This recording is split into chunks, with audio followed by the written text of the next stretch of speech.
Hello again. Welcome back. Good to see you. I'm going to return this week to the topic of chemical distributors. If you're a regular viewer, you'll know that I was at the FECC annual congress in Sitges, Spain, a few weeks ago. And I did have some immediate feelings about what's going on in the sector in Europe.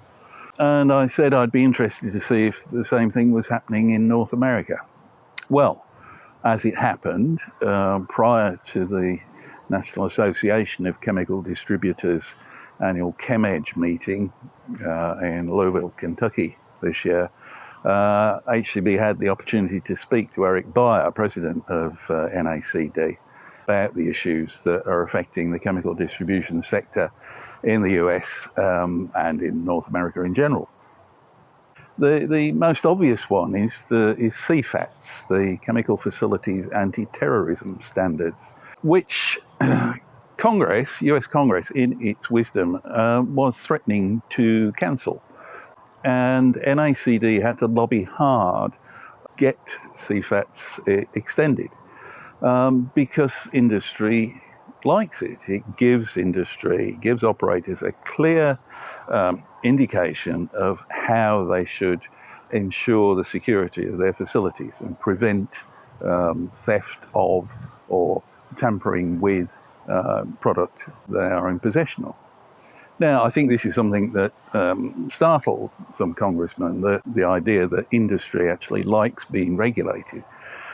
Because the Trump administration has a program of lightening the regulatory burden for industry, as we've seen with PHMSA in the transportation sector, if you like. So that's one thing. The other thing, which has much more in common with the experience in Europe, is the sector's difficulty in attracting and retaining talent. There is, I think, as we know, brain drain as the grey hairs retire from industry. And there's a danger of the loss of corporate memory, which I've addressed in some of these videos that have looked at particular incidents in the past. And the chemical industry itself has a bad reputation, especially among young people.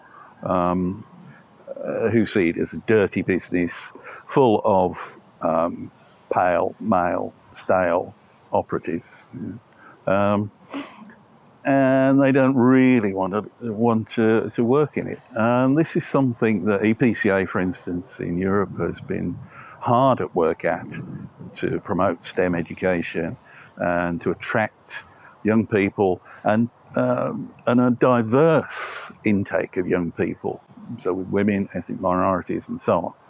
And that is beginning to work. You can see that happening. And certainly in the chemical distribution sector and the trading sector, women have made up a much larger proportion of the workforce in Europe, at least. But I think, and this is a personal opinion, that the US industry, or US industry in general, really, doesn't help itself because and this is a cultural thing, I'm not criticizing it.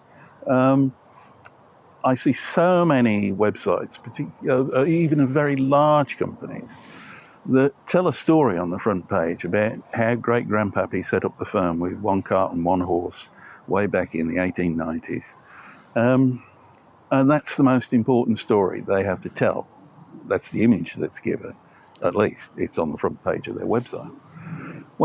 If they're going to attract younger people with fresh ideas and novel ways of doing things, and to provide that energy that those companies are going to need in the digitized, flexible future, then they've got to tell a different story, I think.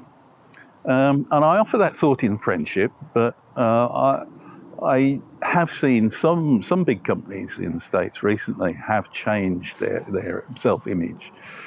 But I think if you're one of them that still has great-grandpappy on the front page, you might want to think about changing that. Anyway, that's it from me for this week. I look forward to seeing you next week. Bye for now.